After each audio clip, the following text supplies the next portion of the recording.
Amen. Ce matin, je vais vous parler de la soif de Dieu. Qu'il y a quelqu'un qui dise la soif de Dieu. Vous savez, il y a des gens qui vivent comme au temps de Noé. La Bible nous dit qu'au temps de Noé, ce qui préoccupait les hommes, c'était quoi? Les gens mangeaient, les gens buvaient, les gens se mariaient. Les gens avaient soif de boire. Boire quoi? Boire la bière, boire champagne, boire des liqueurs. C'est ça la soif du monde. Les choses de Dieu ne leur disent rien. La Bible nous dit qu'au temps de Noé, les gens mangeaient, les gens se mariaient, les gens buvaient. Jusqu'au jour où Noé est entré dans l'arche. Au temps de Lot, c'était la même chose. Quand Dieu voulait consumer la vie de Sodome, oui, les gens étaient là, en train de manger, en train de boire, de s'enivrer. Ils n'avaient pas de soucis pour Dieu. Nous allons lire le psaume 63. Le psaume 63, versets 1 à 5. Le psaume 63, versets 1 à 5.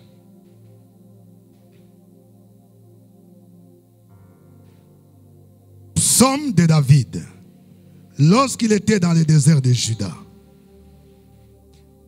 Ô Dieu, tu es mon Dieu, je te cherche.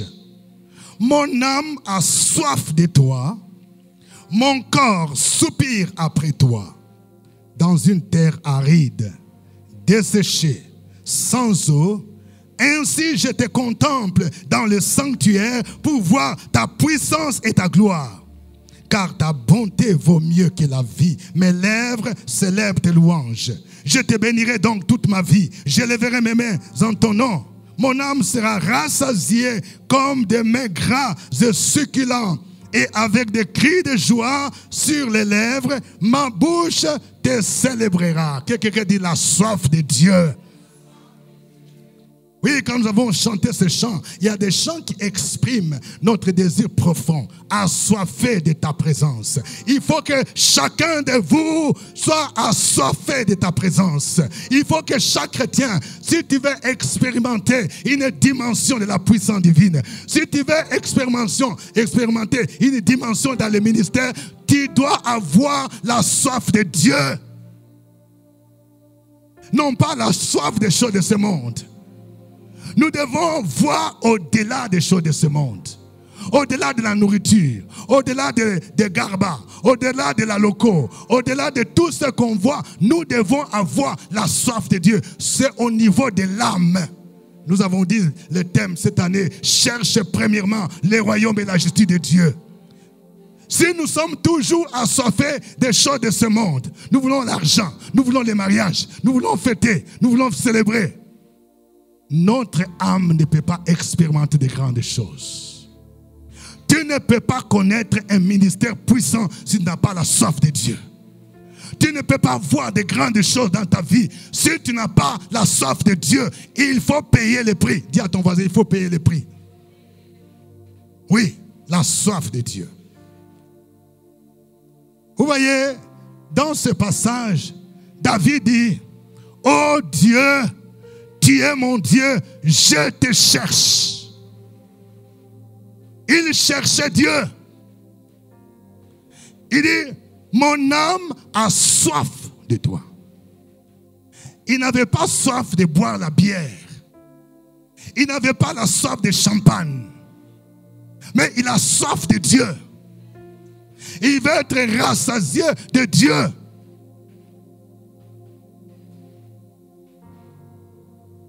Qu'est-ce que ça veut dire avoir soif de Dieu? Nous allons voir deux éléments importants. D'abord, on va voir ce que ça signifie avoir soif de Dieu. Et puis nous allons voir les deux éléments qui démontrent la soif de Dieu. D'abord, avoir soif de Dieu, c'est avoir le désir ardent d'être dans sa présence. Avoir un désir ardent de passer du temps dans la prière, dans la présence de Dieu. C'est ça la soif de Dieu. Celui qui a soif de Dieu, il ne s'ennuie pas. Il peut passer 1 heure, il peut passer 2 heures, il peut passer 3 heures, il peut passer une nuit entière en train de prier. Il a soif de Dieu. Il veut rencontrer Dieu face à face. Il veut être dans la présence de Dieu.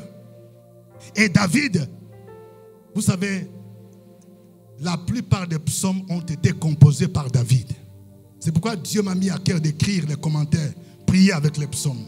Je vous recommande cela. Ça va changer votre vie.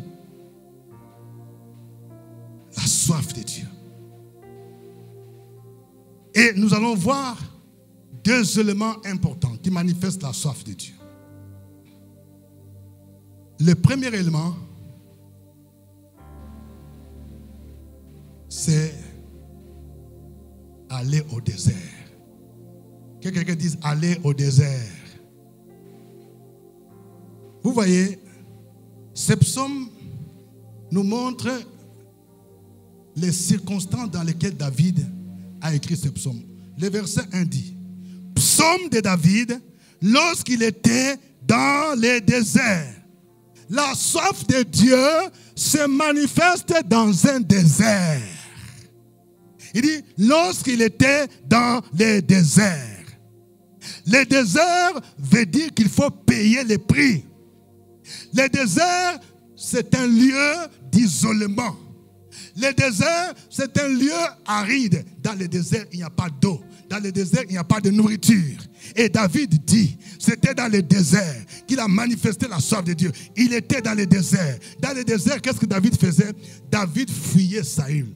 Ce psaume, il a écrit, c'est pendant qu'il fuyait Saül. Je vais dire à quelqu'un, il y a des déserts que Dieu lui-même va provoquer dans ta vie. C'est-à-dire, il va provoquer des circonstances où tu vas t'éloigner. David a reçu l'onction de Dieu. Écoutez bien. C'est dans 1 Samuel chapitre 16 qu'après que Dieu ait rejeté Saül, il a envoyé Samuel pour mettre de l'huile sur la tête de David. C'est-à-dire que c'est toi qui es roi. Mais avant d'entrer dans la royauté, ce n'était pas facile. Je vais dire à quelqu'un, il y a des promesses que Dieu t'a faites. Il a décidé de te bénir. Il t'a montré la gloire. Mais entre le jour où tu as reçu la promesse et l'accomplissement, tu dois payer le prix. Tu dois passer par le désert. Dis à ton voisin, tu as entendu, non? Il y a des gens qui pensent que quand Dieu te donne la promesse, directement, tu es de l'autre côté, tu entres dans la gloire. Ce n'est pas comme ça. Dis à ton voisin, ce n'est pas comme ça avec Dieu. David est passé par environ 18 chapitres sur terrain avant d'entrer dans la royauté. Il était déjà loin. Mais sur terrain, Saül était encore là. Et quand Saül a su que c'est ces petits-là qui allaient les remplacer, Saül a cherché à les tuer. Il y a peut-être un Saül qui en veut à ta vie. Le Saül peut être ton chef de service.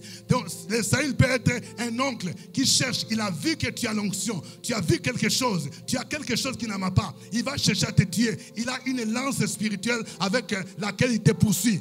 David était obligé de fuir, d'aller de désert en désert. Il a fui à un moment donné dans le désert de Zip. Les Zipiens l'ont livré. À un moment donné, il est entré dans le désert de Mahon. Il était donc dans le désert. Entre l'onction et la royauté, tu dois passer par le désert. Et c'est dans le désert que tu dois manifester la soif de Dieu. C'est dans le désert que Dieu va te forger. C'est dans le désert que Dieu va te former pour le ministère. C'est dans le désert que tu vas expérimenter sa puissance. Quelqu'un qui dit le désert. Oui, tu dois passer par le désert. Normalement, dans le désert, on doit avoir soif d'eau. On doit avoir besoin du pain. On doit avoir besoin d'un tchéké. On doit avoir besoin de placali.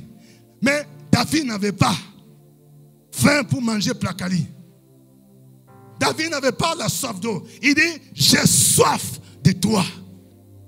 Dans une terre aride, dans une terre desséchée, dans le désert. Il n'y a pas d'eau, mais lui n'avait pas la soif de boire l'eau. Il n'avait pas la soif de boire champagne. Il n'avait pas la soif de boire du vin. Il dit, j'ai soif de toi. Il a la soif de Dieu. C'est-à-dire, il veut passer du temps avec Dieu. Je vais dire à quelqu'un, il y a des moments où, comme tu n'as pas de vie de prière, Dieu va provoquer un désert pour toi. Pour que quelqu'un te poursuive. Pour que tu apprennes à fuir dans le désert où tu seras seul avec Dieu, où tu seras seul en train de prier, où tu vas apprendre à jeûner. Il faut payer le prix pour avoir soif de la présence de Dieu. Il faut payer le prix. Il y a beaucoup de choses qui se font dans le désert. Moïse a reçu les 10 commandements dans le désert.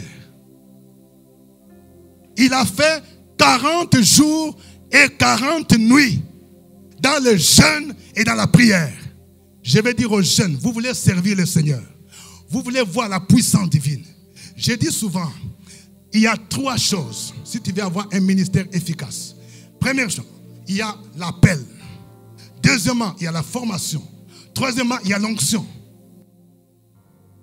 Et c'est dans le désert qu'on reçoit l'onction.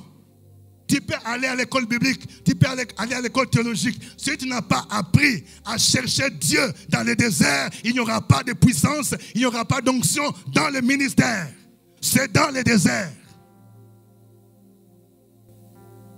Si David était un chantre, vous savez, David avait plusieurs casquettes. Il y avait la casquette de prophète. Il y avait la casquette de chantre. Il avait la casquette de roi. Mais son ministère de chantre était tout à fait différent. Quand David jouait la harpe, la Bible nous dit que les mauvais esprits qui étaient en Saül pouvaient fuir. C'était le résultat du désert. C'est quelqu'un qui passait du temps, qui s'enfermait seul. Dans le désert, tu ne vas pas avoir des gens. Dans le désert, tu es seul. Dieu peut créer des situations où tu es dans le désert. Je connais des gens où Dieu a permis qu'il aille en prison. Tout simplement pour qu'il soit dans un désert. Et dans la présence de Dieu, il va apprendre à être seul dans une cellule pour commencer à chercher Dieu. Il faut payer le prix. Moïse a fait 40 jours et 40 nuits dans le désert. Deutéronome, chapitre 9, versets 9 à 10. Dit, lorsque je fus monté sur la montagne pour prendre les tables de pierre, les tables de l'alliance que l'Éternel a traitées avec vous, je demeurai sur la montagne 40 jours et 40 nuits sans manger de pain et sans boire d'eau. Et l'Éternel me donna les 2 tables de pierre écrites du doigt de Dieu et contenant toutes les paroles que l'Éternel vous avait dites sur la montagne du milieu du feu les jours de l'assemblée. Si Moïse a reçu les tables de la loi qu'on appelle les 10 commandements, il ne les a pas reçus comme ça, en mangeant foutou, en disant que Dieu ne peut te donner. Il a payé le prix. Il y a des bénédictions que Dieu ne peut te donner que quand tu vas apprendre à te retirer dans le jeûne, dans la prière, pour que Dieu te donne ça. Il y a des gens qui veulent bénédiction. Bénédiction cadeau. Dis à ton voisin, il n'y a pas de bénédiction cadeau. 40 jours, 40 nuits. C'est là où Dieu, non seulement il lui a donné les tables de la loi. C'est ça qui devrait guider tout Israël. Si tu veux que Dieu te révèle la destinée de ta vie, c'est dans le désert. Il y a des gens parfois qui tâtonnent. Aujourd'hui, tu es chauffeur Yango. Demain, tu deviens maçon. Demain, tu commences un restaurant. Rien ne marche. Tu dois aller dans le désert pour que Dieu te montre comme il a montré à Moïse. C'est dans le désert que Dieu a montré même les mesures du tabernacle.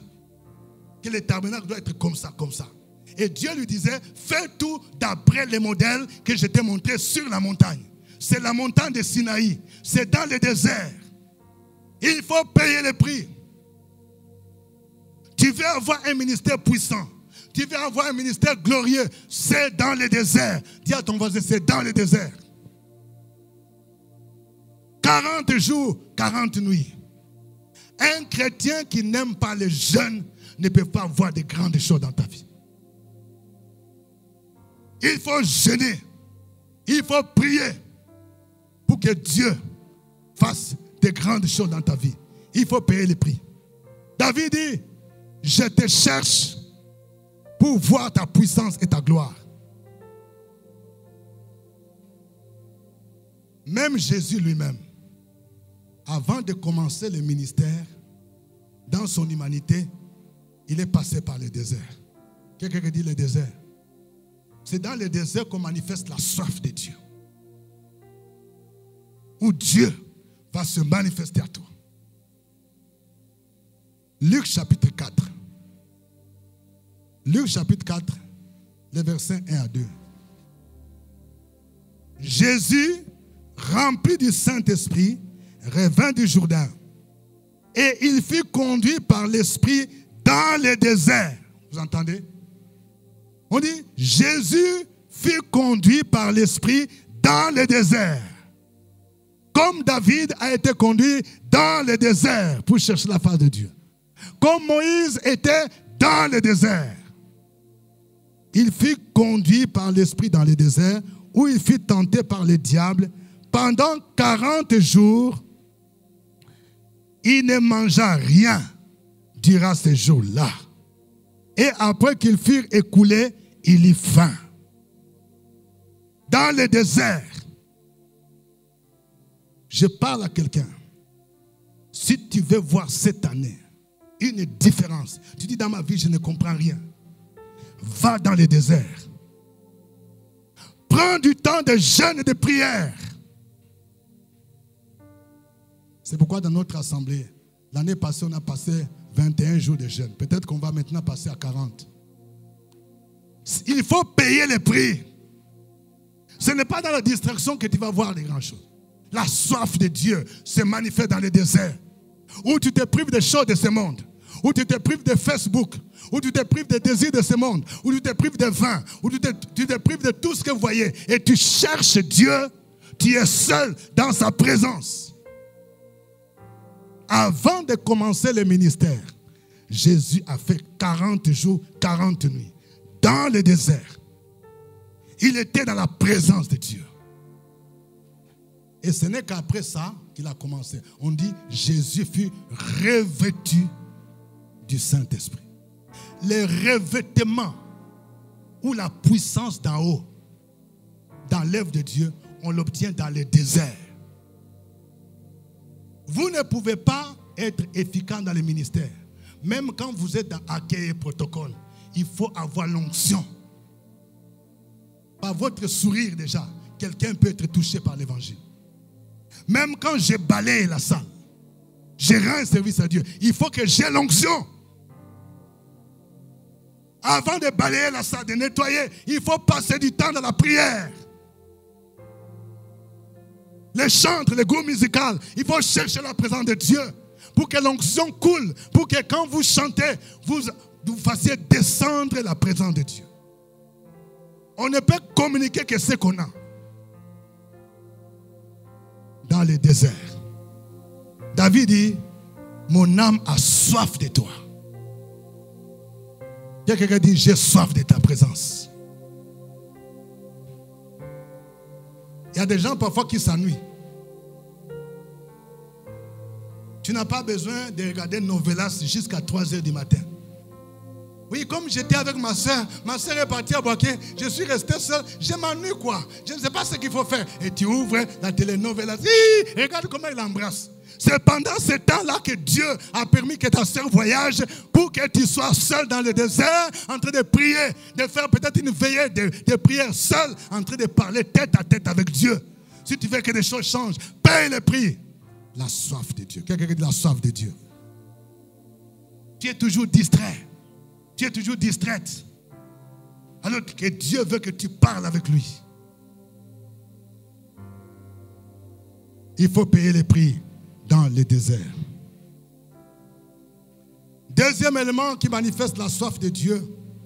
Notre soif de Dieu se manifeste par la qualité de notre adoration.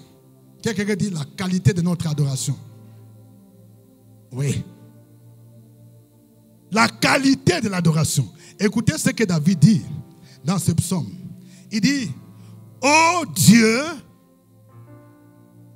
tu es mon Dieu, je te cherche. Mon âme a soif de toi. Mon corps soupire après toi dans une terre aride, desséchée sans eau. Ainsi, je te contemple dans le sanctuaire pour voir ta puissance et ta gloire. Donc, dans le sanctuaire, c'est la présence de Dieu. David dit, je te contemple. Contempler Dieu, c'est passer du temps en train de l'adorer. Ne viens pas dans la présence de Dieu distraire. Il y a des gens, même quand nous prions, nous adorons, tes yeux sont en train de regarder les habits des gens. Non, tu n'as pas besoin de ça. Il faut contempler Dieu. Quelqu'un a dit, jette un regard à ton problème, mais contemple Dieu. Dis à ton voisin, il faut contempler Dieu. Ça veut dire contempler, c'est passer du temps, admirer. Mais il y a des gens qui font l'inverse. Il dit, tiens, ton problème. Mon problème de célibat là. Célibat là. Quand tu vas finir, célibat là. Vraiment, je pars à l'église. Il n'y a même pas quelqu'un qui me sourit. Il n'y a même pas quelqu'un qui me drague. Vraiment. Quand je vais me marier, c'est-à-dire, tu es en train de contempler. Célibat. Célibat. Du matin au soir. Dis à ton mari, il faut changer. Il faut jeter un coup d'œil. C'est-à-dire, oui, célibat, je sais que tu es là, mais il faut me laisser. Moi, je vais contempler Jésus. Je vais voir la bonté de Jésus. Je vais voir la gloire de Jésus. Je vais voir sa bonté. Je vais voir sa fidélité. Quand je l'adore, je ne me focalise plus sur mes problèmes. Je me focalise sur ce que Dieu est. Je commence à le louer. Je commence à l'adorer. C'est ça, avoir soif de Dieu. Ah, Seigneur, bénis-moi. Seigneur, bénis-moi. Je vais concours de CAFOP. Je vais concours de l'ENA. Oh Seigneur, concours de l'ENA. Oh, concours de l'ENA. Oh. Tu es en train de contempler les problèmes. David dit, je te contemple. Contempler, c'est adorer. Je te contemple. Il faut que notre adoration soit une adoration de qualité. L'adoration élève l'âme. Et ça entraîne tout le corps. Ça élève l'âme. Il dit, je te contemple dans le sanctuaire. Vous savez, le sanctuaire, c'était le tabernacle. Le tabernacle avait 3 parties. Il y avait le parvis, il y avait le lieu saint, et puis quoi? Le lieu très saint. Quand nous adorons véritablement le Seigneur, nous faisons un parcours où on commence par les parvis et puis on entre dans le lieu saint et puis il faut entrer maintenant jusque dans la 3e partie. Il y a des gens qui n'arrivent pas là. La Bible dit entrer dans ces parvis avec les louanges. Souvent il y a des gens qui aiment seulement louer le Seigneur. Louer, louer, louer, louer. Ça tu es encore dans les parvis. Dis à ton voisin, ne te limite pas au parvis. Maintenant, il faut entrer dans la 2e partie. C'est le lieu saint. Et aller jusqu'à la 3e partie. Le lieu saint, c'est là où il y avait le trône de Dieu. Le trône de Dieu était symbolisé par l'arche de l'alliance. Quand nous entrons dans l'adoration, nous entrons dans le sanctuaire de Dieu. L'adoration nous transporte devant le trône de Dieu, où vous les voyez face à face, où vous admirez sa sainteté, où vous contemplez sa majesté, où vous contemplez sa gloire.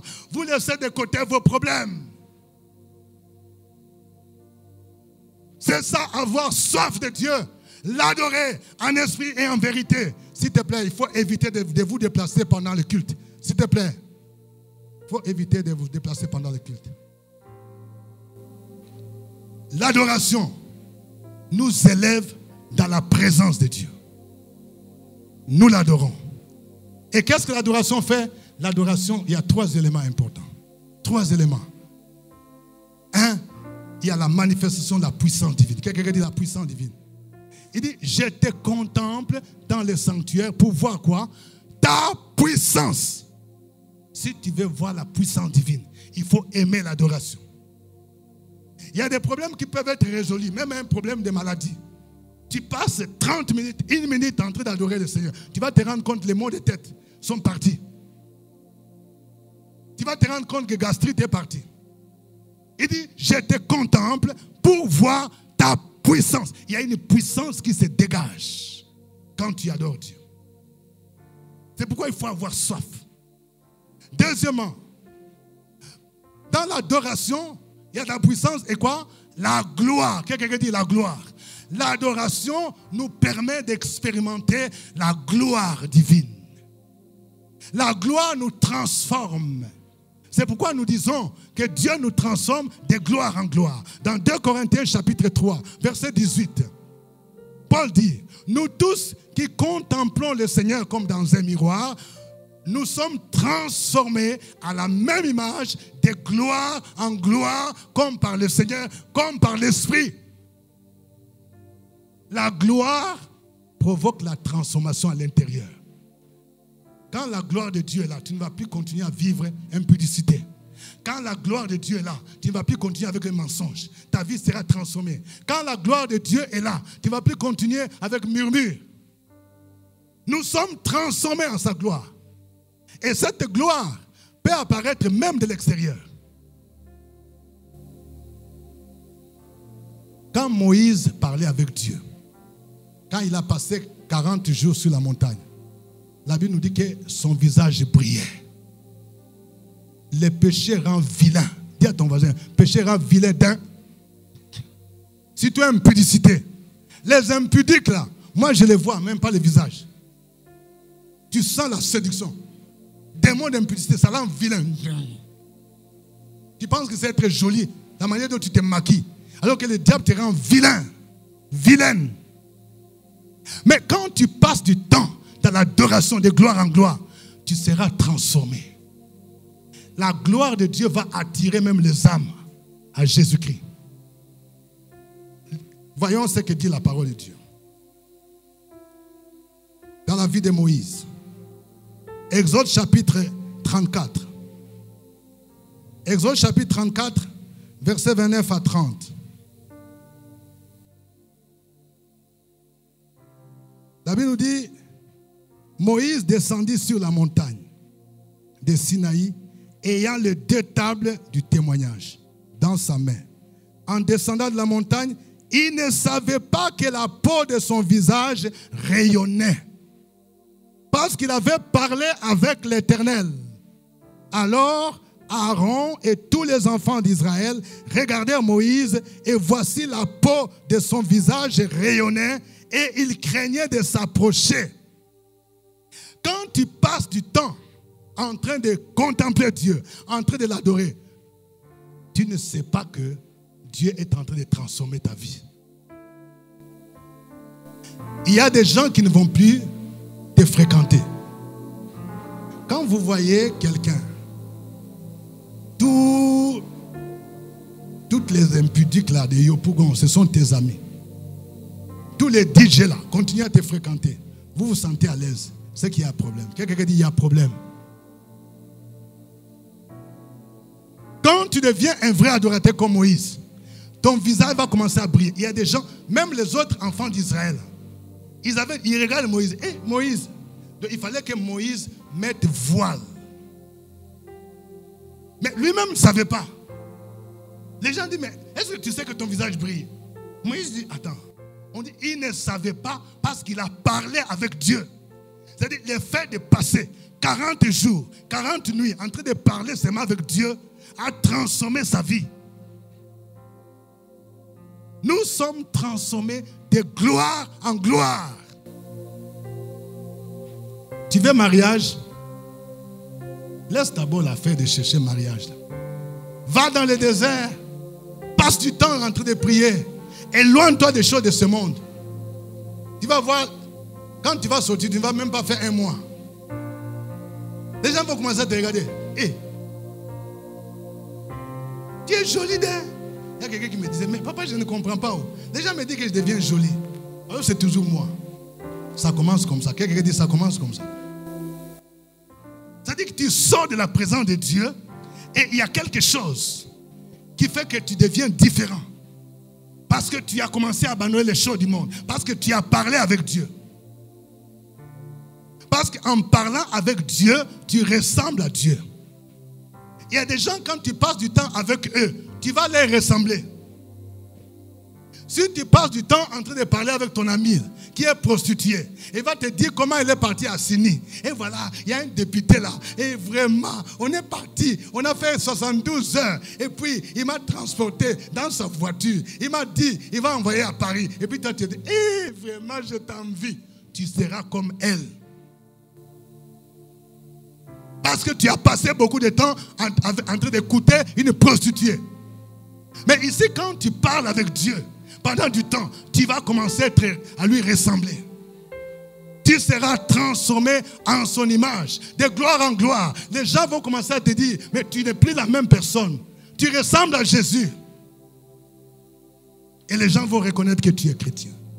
La soif de Dieu. Quelqu'un qui dit la soif de Dieu. La qualité de notre adoration. Un jour, Jésus est monté sur la montagne avec Pierre, Jacques et Jean. La montagne de la transfiguration. Il y a des choses extraordinaires qui se sont passées. À Troyes. La Bible nous dit que pendant qu'ils étaient là, Jésus était en train de prier. Sûrement, il était en train d'adorer. On dit quand il priait, ses vêtements deviennent blancs. Il y a une transformation. Il y a un mystère dans l'adoration. Son visage brillait. Et du coup, Pierre, Jacques et Jean ont commencé à le contempler. Ils ont vu que tout était beau. Quand tu es dans l'adoration, tu contemples Jésus dans sa beauté, dans sa splendeur, dans sa gloire. Et ils ont dit, Maître, qu'il est beau de rester ici. Quand tu es dans la présence de Dieu, même le temps là, tu ne vas pas t'ennuyer. Il y a des gens quand ils viennent au culte. On a dit que le culte est fini à 11h. Il est 11h moins 3, 11h moins 2, 11h moins 1 minute, 11h juste. J'ai rendez-vous. Tu t'en vas où? Dis à ton mari, tu t'en vas où? Au contraire, celui qui aime la présence de Dieu, il devait dire, oh, moi je vais encore prolonger. Il doit dire comme Pierre et Jean, qu'il fait beau de rester ici. David dit, un jour dans tes parvis vaut mieux que 1000 ailleurs. Il y a des gens qui se sentaient à l'aise quand nous on était dans le monde là. C'est dans le concert de Papa Wemba, de Kofi Olomide, de Viva la Musica, de Zaiko Langalanga. On se sentait à l'aise. Mais quand j'ai rencontré Jésus, j'ai compris que c'est perte de temps. On appelle ça tchanana, des choses de néant. C'est dans la présence de Dieu qu'on est rassasié, qu'on est transformé. Les vraies bénédictions, ce sont des bénédictions que nous recevons quand nous sommes face à face avec Dieu. Il faut payer le prix. Il faut avoir soif de Dieu. David dit, je te contemple dans le sanctuaire pour voir ta puissance et ta gloire. Et troisièmement, dans l'adoration, il y a quoi? Il dit, ta bonté vaut mieux que la vie. C'est-à-dire, dans l'adoration, je suis rassasié de sa présence. On est rassasié. C'est-à-dire, c'est comme si tu mangeais. Celui qui adore véritablement Dieu, là, tu seras rassasié de la présence de Dieu. Tu n'es pas rassasié de haloko. Tu n'es pas rassasié de cailles ou bien des poulets braisés, de macharons. Mais la présence de Dieu te rassasie. C'est-à-dire que c'est au niveau de ton âme. Tu sens que ton âme là est rassasiée. Quand ton âme est rassasiée, la tristesse part, l'angoisse part, les pensées négatives partent. C'est-à-dire que tu es rassasié de sa présence. Il faut arriver à ce niveau-là si tu veux voir Dieu se manifester cette année. Il dit, mon âme est rassasiée comme à des mets grands et succulents. C'est-à-dire, mon âme a soif de Dieu. Je paye le prix. Bien-aimé dans le Seigneur, cette année, Dieu dit, si tu veux voir la manifestation de sa puissance, tu veux voir sa gloire, tu veux être rassasié, il faut avoir soif de sa présence. Et Dieu va te faire entrer dans une autre dimension de sa bénédiction. Une autre dimension du ministère. Une autre dimension de sa bénédiction. Parce que tu as soif de sa présence. Tu laisses d'abord les choses de ce monde. Tu laisses les désirs de ce monde. Mais tu as soif de sa présence et il va te combler. Que Dieu bénisse sa parole. Que Dieu bénisse sa parole. Tu vas te lever. Alléluia. Nous allons mettre en pratique par ces cantiques